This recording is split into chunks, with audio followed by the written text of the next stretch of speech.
Hello students of class 12, আমরা last ভিডিওতে স্থির তড়িৎ ইউনিটে তড়িৎ ক্ষেত্রে যে চ্যাপ্টার তার থিওরি প্রশ্নগুলো কিংবা কোন টপিকগুলো এবং হটসের কোন প্রশ্নগুলো এইচএস 2021 এর জন্য ইম্পর্টেন্ট হতে পারে সেটা নিয়ে আমি আলোচনা করেছিলাম তোমাদের সঙ্গে। এই ভিডিওতে যে আলোচনাটা আমরা করব সেটা হচ্ছে আমাদের বিগত বছরের এইচএস পরীক্ষাগুলোতে কিরকম এমসিকিউ গুলো এসছে তার সমাধান এবং কাউন্সিলের যে বিভিন্ন মডেল সেট প্রশ্নগুলো আগে বেরিয়েছিল যেগুলো রয়েছে তার এমসিকিউ গুলো কেমন ছিল, তো সেগুলো সলিউশন নিয়ে আমরা আলোচনা করব। নেক্সট ভিডিওতে আমরা কিছু আরো এমসিকিউ যেগুলো ইম্পর্টেন্ট হতে পারে এইচএস 2021 এর জন্য সেটা নিয়ে আলোচনা করব এবং ভিএসএ প্রশ্ন নিয়ে আলোচনা করব। তো শুরু করা যাক এইচএস এর আসা প্রশ্নগুলো থেকে আলোচনাটা। তো আমি তড়িৎ ফ্লাক্স নিয়ে প্রশ্নটা বলবো, কারণ হচ্ছে তড়িৎ ফ্লাক্স নিয়ে এইচএস এর এমসিকিউ অনেকবারই এসেছে, ইভেন 2019 এও ছিল। তো তড়িৎ ফ্লাক্স থেকে এইচএস এ আসা দুটো এমসিকিউ আমি অনেক মাস আগে, আমার যতটা মনে হয় মে মাসের দিকে, সম্ভবত এপ্রিল মে মাসের দিকে, আমি তড়িৎ ক্ষেত্র চ্যাপ্টার থেকে সম্ভবত আমার যতটা মনে হয় মে জুনের মধ্যেই হবে, তোমরা একবার চেক করে নেবে। তো এই তড়িৎ ক্ষেত্র চ্যাপ্টারের যে প্লেলিস্টে দেখবে সেখানে আমি কিছু নিউমেরিক্যালস আপলোড করেছিলাম তখন। তো সেখানে আমি তড়িৎ ফ্লাক্সের যে নিউমেরিক্যালস নিয়ে কত টাইপের এবং কি রকম টাইপের হয় সেটা নিয়ে আলোচনা করেছি, তোমরা সেটাও দেখতে পারো। তো এখানে আমি দুটো প্রশ্ন নিয়ে আলোচনা করব, যেটা 2018 সালে এবং 2019 সালে এসেছিল। তো তার মধ্যে প্রথম প্রশ্ন ছিল যে বায়ু মাধ্যমে রক্ষিত, অর্থাৎ 2018 প্রশ্ন, একটি ঘনকের ভেতরে একটি আধান কিউ রয়েছে। তো একটা ঘনকের মধ্যে যখন একটা আধান কিউ রয়েছে, বলে দেওয়া নেই যে সেটা শীর্ষবিন্দুতে রয়েছে না কোনো তলের মাঝে রয়েছে। তার মানে আমরা ধরে নিতে পারি সেটা ঘনকের মধ্যে রয়েছে, তার মানে ঘনকের কেন্দ্রে রয়েছে, এরকম আমরা ধরতে পারি। ঘনকের 6টি তল দিয়ে অতিক্রান্ত তড়িৎ ফ্লাক্স কত হবে? তো এই প্রসঙ্গে আমি তোমাদের বলবো যে তড়িৎ ফ্লাক্স যেটাকে আমরা ফাই দিয়ে লিখি, তো সেই তড়িৎ ফ্লাক্সের যে এক্সপ্রেশনটা সেটা হচ্ছে q বাই এপসাইলন 0। তোমরা জানো যেখানে q হচ্ছে আধান। তো ঘনকের ক্ষেত্রে তোমরা জানো যে 6টা তল থাকছে।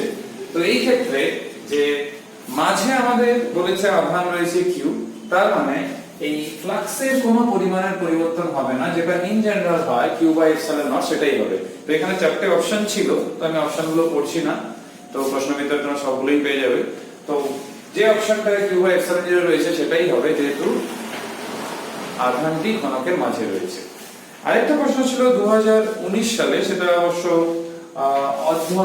অর্ধবৃত্তাকার তল ছিল। সেই ক্ষেত্রে অর্ধবৃত্তাকার তল ছিল এবং জিজ্ঞেস করা হয়েছিল যে ফ্লাক্সটা কত হবে। সেখানে অনেকগুলো অপশন ছিল। অবশ্যই আধানটা এখানে স্মল কিউ ছিল, অর্থাৎ এখানে কেন্দ্রে স্মল কিউ ছিল। তো এই ক্ষেত্রে শুধুমাত্র চেঞ্জেস কি হবে না, আমাদের কিউ বাই এপসাইলন 0 হয়, যেহেতু অর্ধবৃত্তাকার হচ্ছে তার মানে বুঝতেই পারছো বৃত্তের অর্ধেক হচ্ছে, তো নিচে একটা 2 আসবে। তাহলে একটা অপশন আছে q বাই 2 এপসাইলন 0, সেটাই হবে। তো তড়িৎ ফ্লাক্স নিয়ে এই দুটো প্রশ্ন হয়েছে। এছাড়া আরো 2-3বার যে প্রশ্নটা হয়েছে তড়িৎ ফ্লাক্স নিয়ে, সেটা হচ্ছে এর এসআই একক নিয়ে। তো তড়িৎ ফ্লাক্সের যে এসআই একক আমরা এখান থেকেই বের করে নিতে পারি, অর্থাৎ phi equals to E into S। তো E এর একক কি না, E এর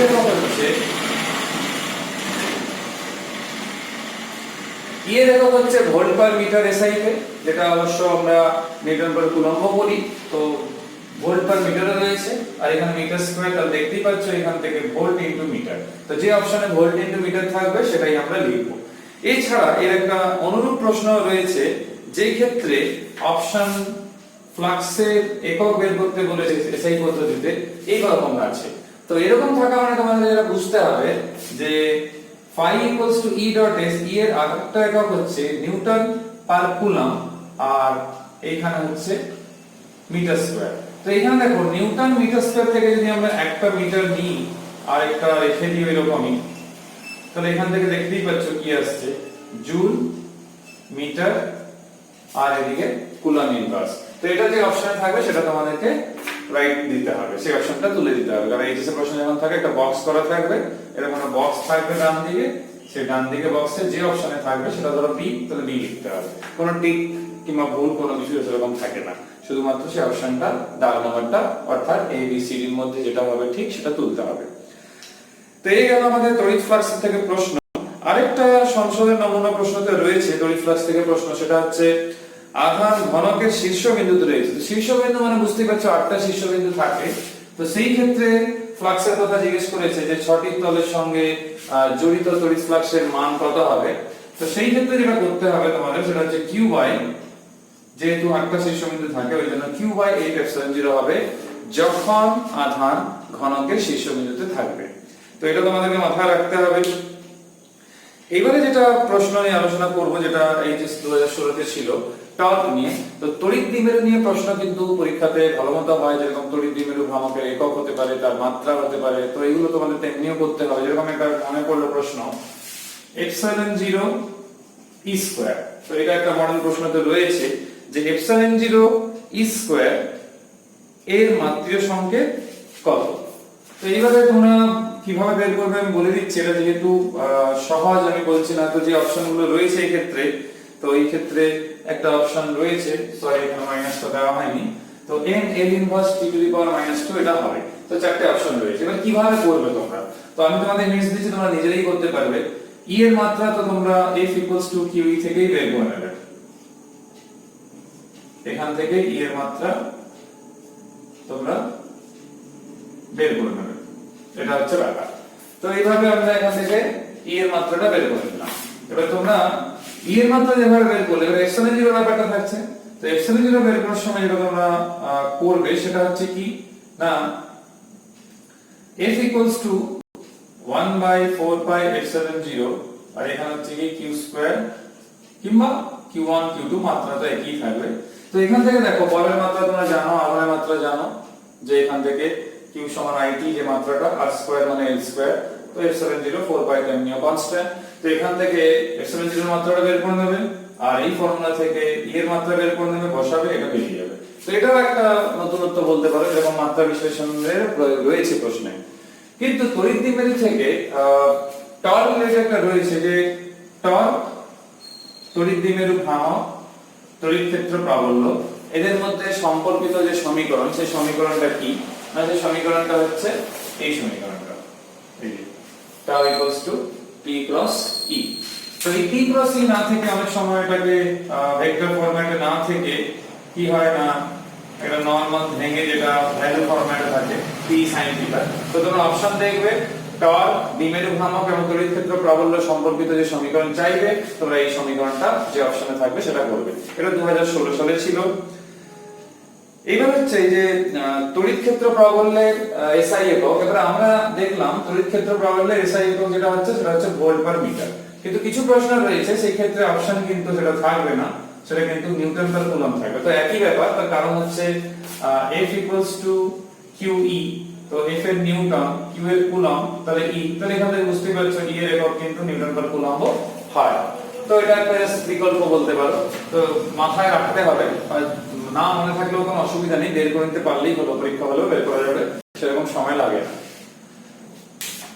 এছাড়া তড়িৎ দ্বিমেরু থেকে আরেকটা যেটা খুব ফেমাস প্রশ্ন যেটা রয়েছে, তো সেটা হচ্ছে কি যে অক্ষ বরাবর যে অবস্থানটা রয়েছে, তড়িৎ দ্বিমেরুর অক্ষ বরাবর কোন বিন্দুতে তড়িৎ ক্ষেত্র, ধরো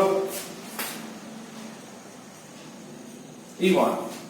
এবার প্রশ্নে বলেছে একই দ্বিমেরুর একই দূরত্বে পার্শ্বীয় বিন্দুতে, তাহলে পজিশনটা চেঞ্জ হয়েছে, লম্ব অবস্থানে চেঞ্জ হয়েছে, সেই ক্ষেত্রে তড়িৎ ক্ষেত্র প্রাবল্যের মান হচ্ছে E2।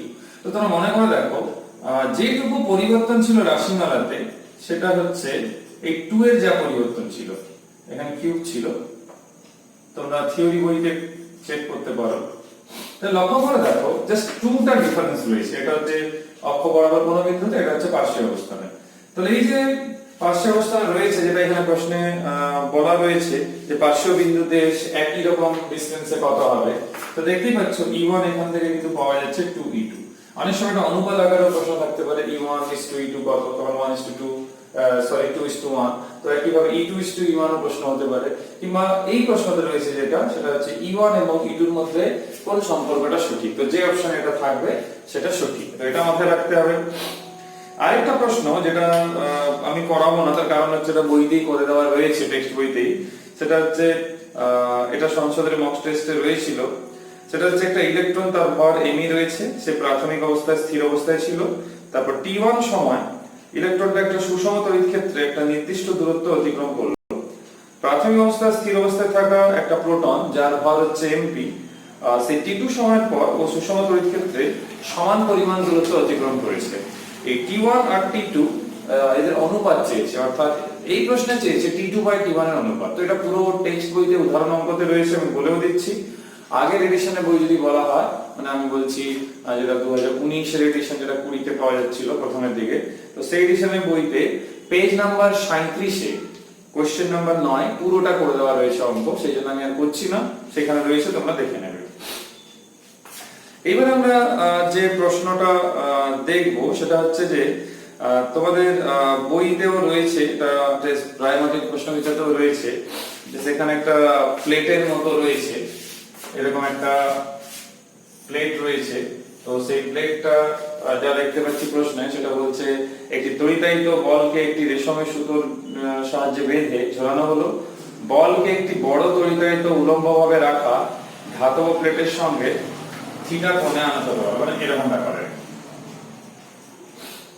থিটা কোণে আনত করা হলো।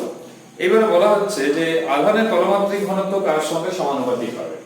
তো সিগমার সঙ্গে কার প্রপোর্শনালিটি? তো উত্তর হবে tan থিটার সঙ্গে প্রপোর্শনালিটি। এবার এটা তোমরা মনে রাখতে পারো, কিন্তু থিওরির জন্য বলি, টেক্সট বইতে ওই 37 নাম্বার পেজ যেখানে রয়েছে সেইখানে, তো টেক্সট বইতে এই 37 নাম্বার পেজ যেখানে রয়েছে, তো সেই পেজে আমরা যদি লক্ষ্য করে দেখি, তো সেই পেজে আমাদের একটা 7 দাগে দেখবে একটা থিওরি রয়েছে, সেখানে এরকম রয়েছে। সেটা অবশ্য অন্য অঙ্ক রিলেটেড রয়েছে, আমি জাস্ট একটু আইডিয়া দেওয়ার জন্য বলছি। যদি আমি এখানে টান বলগুলো বেরও করতাম, তাহলে বুঝতেই পারছো আমাকে তাহলে উপাংশগুলো বের করতে হবে। তাহলে এদিকে বুঝতেই পারছো একটা, এখানে আবার থিটা হবে, তাহলে এটা t cos থিটা হবে, এটা mg হবে। এদিকে আবার স্বাভাবিকভাবে আমাদের আবার তড়িৎ ক্ষেত্রের জন্য একটা t sin থিটা আবার এদিকে আসবে। তার মানে মোট কথা এটাই হচ্ছে যে টেক্সট বইতে যেরকম পড়ে দেওয়া রয়েছে যে t sin theta equals to f, অর্থাৎ এরকম টাইপের, ধরো এই যে t রয়েছে, তাহলে এখান থেকে আমরা t sin theta, t cos theta, এখানে mg, এখানে যে তড়িৎ ক্ষেত্রের জন্য যে বলটা, সেই বলটার কথা যদি বলা হয়, তাহলে এখান থেকে আমরা যেটা পরিষ্কার হচ্ছে আমাদের, সেটা হচ্ছে কি না, এই t sin থিটা সমান কত আর t cos থিটা সমান বের করে যদি আমরা ডিভাইড করি, এটা tan থিটা আসে। তো সেই tan থিটার সঙ্গে q এর যে সম্পর্ক, সেটা সমানুপাতিক সম্পর্ক। আর যখন আমরা তলমাত্রিক ঘনত্ব সিগমা বের করি, তো সিগমা হয় q/4πr²। তাহলে q যার সঙ্গে সমানুপাতিক হবে, সিগমাও কিন্তু তার সঙ্গে সমানুপাতিক হবে। সেই জন্য tan থিটাটা কিন্তু সঠিক অপশন হয়। তো এটা তোমাদেরকে মাথায় রাখতে হবে। আর হচ্ছে এখানে আমাদের এই তড়িৎ দ্বিমেরু থেকে আরেকটা খুব গুরুত্বপূর্ণ প্রশ্ন হয়ে থাকে, সেটা আমি বলি একটু। সেটা হচ্ছে কোন তড়িৎ দ্বিমেরু থাকবে, সেখানে প্রথমে হয়তো কিছু একটা বল প্রযুক্ত হচ্ছে, সাপোজ এটা এক পরিমাণের বল প্রযুক্ত হয়েছে। তো তখন যা ডিসটেন্স ছিল, সেই ডিসটেন্সটাকে হঠাৎ করে ধরো r ছিল, সেই rটাকে 2r করে দেওয়া হলো। তাহলে ভেবে দেখো f সমানুপাতিক কত না 1/r² জেনারেলি হয়। কিন্তু এই ক্ষেত্রে যে প্রশ্নটা রয়েছে সেটা হচ্ছে কি না, প্রথমে যে বল ছিল, তো এই সমানুপাতিক 1/r² কার ক্ষেত্রে হয়? বিন্দু আধানের ক্ষেত্রে হয়। কেন না, বিন্দু আধানের ক্ষেত্রে E সমানুপাতিক 1/r² হয়, কিন্তু তড়িৎ দ্বিমেরুর জন্য E হচ্ছে সমানুপাতিক 1/r³। তাহলে তড়িৎ দ্বিমেরুর ক্ষেত্রে F টা হবে ডেফিনেটলি 1/r³। তাহলে যখন আমি r এর জায়গায় 2r বসাবো, তাহলে বুঝতেই পারছো একটা, যদি f ড্যাশ ধরি তাকে আমি, তাহলে এটা আসছে কত 8r³। তাহলে আগে ছিল 1/r³, এখন 1/8r³। তার মানে যদি আমরা ডিভাইড করি, তাহলে স্বাভাবিকভাবে আসবে কত f/8। তার মানে যে বলটা, সেই বলটা কিন্তু 1/8 টাইমস হয়ে যাচ্ছে, মানে অনেকটাই হ্রাস পেয়ে গেছে। তো এখানে একটা অপশন রয়েছেও f/8। তো সেখান থেকে আমরা কিন্তু এটা করব।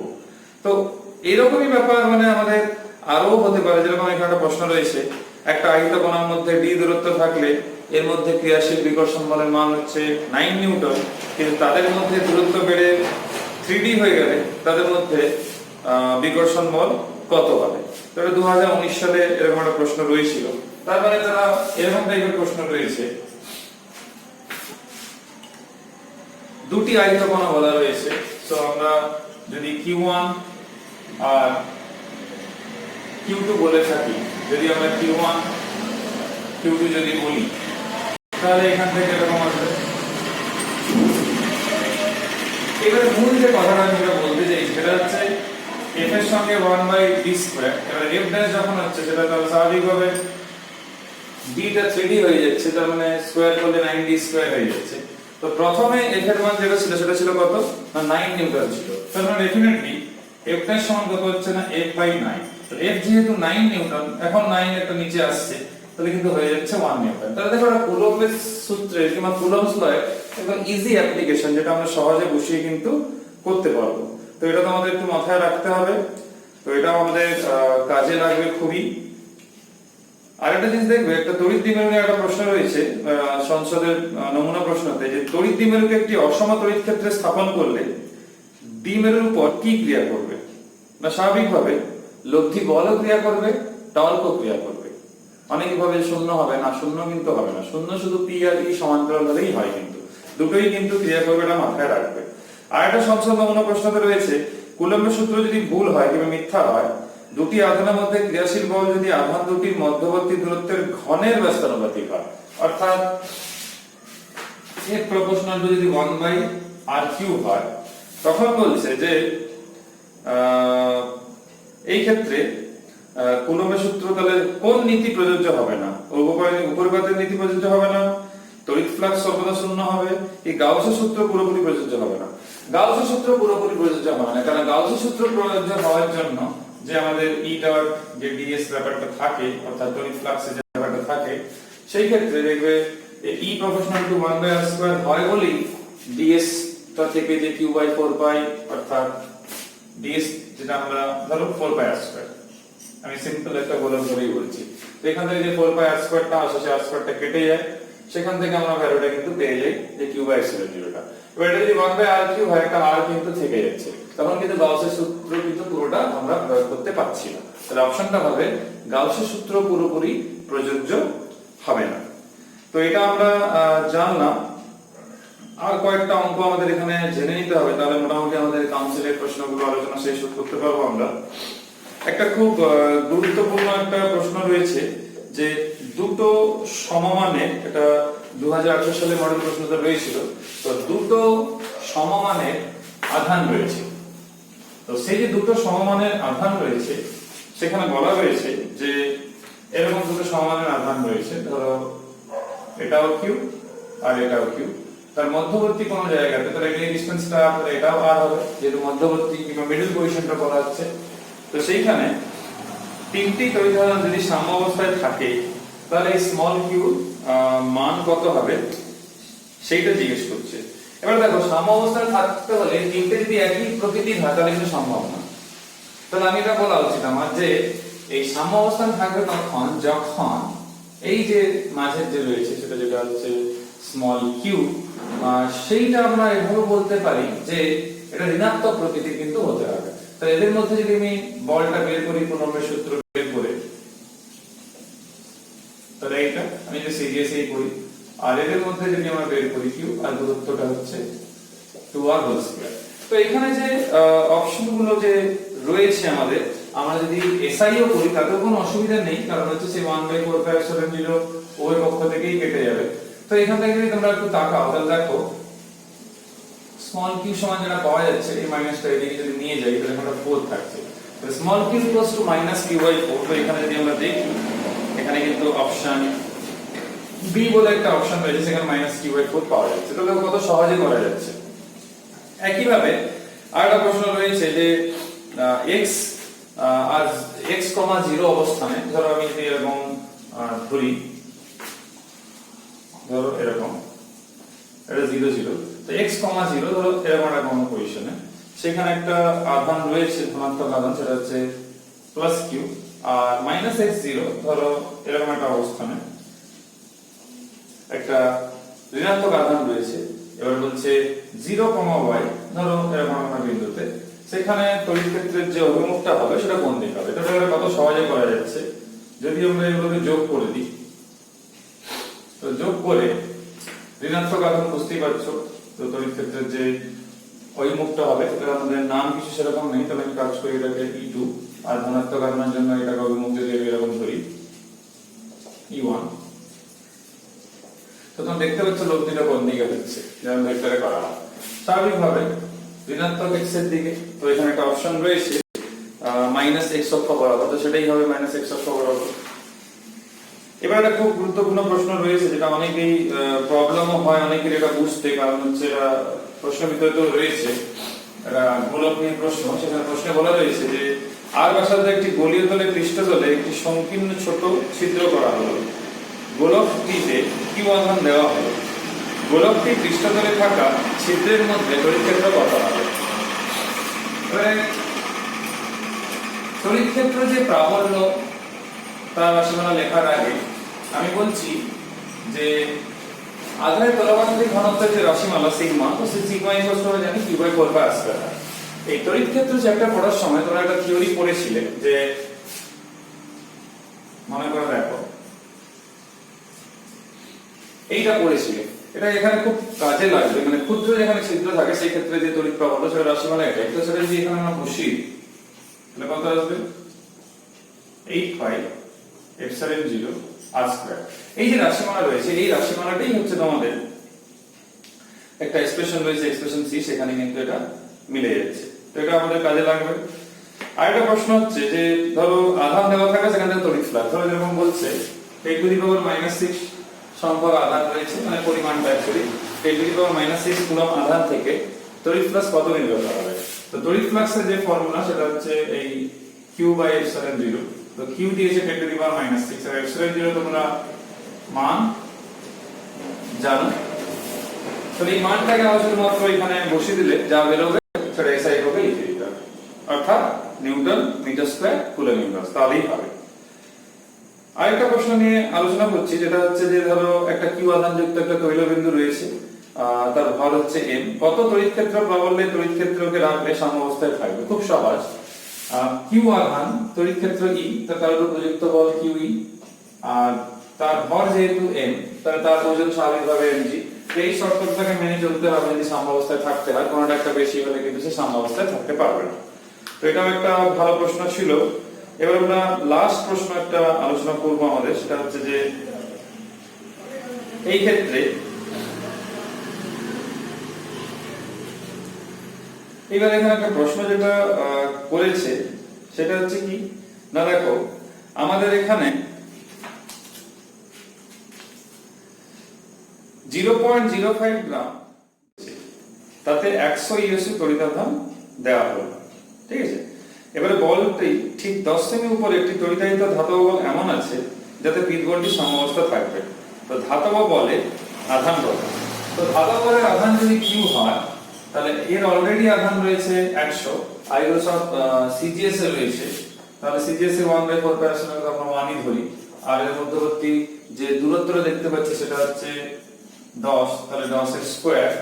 আর এখানে যে একে সাম্যাবস্থা থাকতে গেলে এই বলটাকে mg এর সঙ্গে সমান হতে হবে, যেটা আমি একটু আগেই বলেছিলাম। তো এই ক্ষেত্রে mg যদি বলি তো 0.05 গ্রাম, আর এটা হচ্ছে 980। তো এখান থেকে আমরা যদি সমাধান করি q, তাহলে q আসছে 49 ESU। তো সিজিএস এ যেহেতু রয়েছিল প্রশ্ন, সেই জন্য আমরা সিজিএস এ করলাম। তো এইভাবে কিন্তু ব্যাপারটা হচ্ছে আর কি। তো একই ভাবে আমরা এখানে যা যা প্রশ্নগুলো আলোচনা করলাম সেগুলো কিন্তু আমাদের এখানে সবগুলোই মোটামুটি কাউন্সিলের যা প্রশ্ন ছিল সেগুলো কিন্তু সবগুলোই কিন্তু আমাদের মোটামুটি আলোচনা হয়ে গেছে, অসুবিধা নেই। শুধুমাত্র একটা উত্তর নিয়ে একটু বিতর্ক রয়েছে, যেরকম 2018 সালে এইচএস এর প্রশ্নতে যেখানে বলা ছিল, যেটা আমি ভিডিওর শুরুতে বললাম ফ্লাক্স নিয়ে, বায়ুর মাধ্যমে রক্ষিত একটি ঘনকের ভিতরে একটি আধান q রয়েছে, ঘনকের 6টি তল দিয়ে অতিক্রান্ত তড়িৎ ফ্লাক্স। তাহলে ঘনকের 6টি তল দিয়ে অতিক্রান্ত ফ্লাক্স যদি আমরা বলি, আমরা ইন্টারনাল কি বলি না q/ε0। তো কিছু জায়গাতে যে উত্তর যেটা বলা রয়েছে যে মানে 6টা যে তল থাকছে সেখানে আমরা ফ্লাক্সটা ইন জেনারেল ফাই ধরছি, সেখান থেকে কিউ বাই এপসিলন জিরো বলছি। তো এখানে কিছু জায়গাতে দেখবে সেখানে রয়েছে কিউ বাই 6 এপসিলন জিরো, মানে প্রত্যেকটা তল থেকে কতটা বেরোচ্ছে। তো হিসাবটা হয়তো সেন্সটা আলাদা ধরার জন্য উত্তর আলাদা বেরোচ্ছে। তো তোমরা প্রশ্নটা দেখে নেবে যে কটা তলের মধ্যে দিয়ে বলছে না সামগ্রিক ভাবে বলছে, তো সেই হিসাবে উত্তরটা করতে হবে। ওই জন্য কিছু বইতে দেখবে কিউ বাই এপসিলন জিরো, আবার কিছু জায়গাতে এখনই আমার চোখে পড়লো এক জায়গাতে উত্তর কিন্তু বলা রয়েছে যে কিউ বাই 6 এপসিলন জিরো। ওই জন্য তোমাদের আমি বলবো একটা ছোট্ট থিওরি, সেটা হচ্ছে পুরোনো বইতে মানে 2019-20 সালে যে বইটা ছয় প্রকাশে পাবলিশ হয়েছিল 81 পেজে একটা যেখানে স্তম্ভ মেলানোর প্রশ্ন উত্তর ছিল, সেখানে 4 দাগের একটা প্রশ্ন ছিল। সেই 4 দাগের প্রশ্নটাই তোমরা দেখবে যে তার যে উত্তর যেটা করা আছে, যেটা হচ্ছে মানে ঘনকের কেন্দ্রে যখনই থাকবে ওভারঅল ফ্লাক্স কিন্তু সেই কিউ বাই এপসিলন জিরোই হবে, যেটা আমি শুরুতে বললাম। কিউ বাই 6 এপসিলন জিরো তখনই হবে যখন আমরা পার তল হিসাবে বের করবো, তখনই হবে। যদি 6টা তল থাকে ঘনকের ক্ষেত্রে, তোমরা জানো 4টে উপর নিচ মিলে 6টা, তখন সেটা লাগবে, নাহলে এমনি কিন্তু কাজে লাগবে না। তো মোটামুটি আলোচনা আমরা এখানে শেষ করছি। এর পরের ভিডিওতে আমরা কিছু, এটা তো কাউন্সিল এবং এইচএস এর প্রশ্ন হলো, কিছু ইম্পর্টেন্ট এমসিকিউ যেগুলো আমার মনে হচ্ছে যেগুলো আমাদের তোমাদের করে রাখা উচিত সেগুলো, এবং কিছু ভিএস এর প্রশ্ন নিয়ে আমরা আলোচনা নেক্সট ভিডিওতে করব। সবাই সুস্থ থাকবে, ভালো করে প্রস্তুতি নেবে এইচএস পরীক্ষার জন্য। পরের ভিডিওতে আমরা এই তড়িৎ ক্ষেত্র নিয়ে আলোচনা আবার করব কিছু প্রশ্ন নিয়ে। তো টিল দেন, বাই।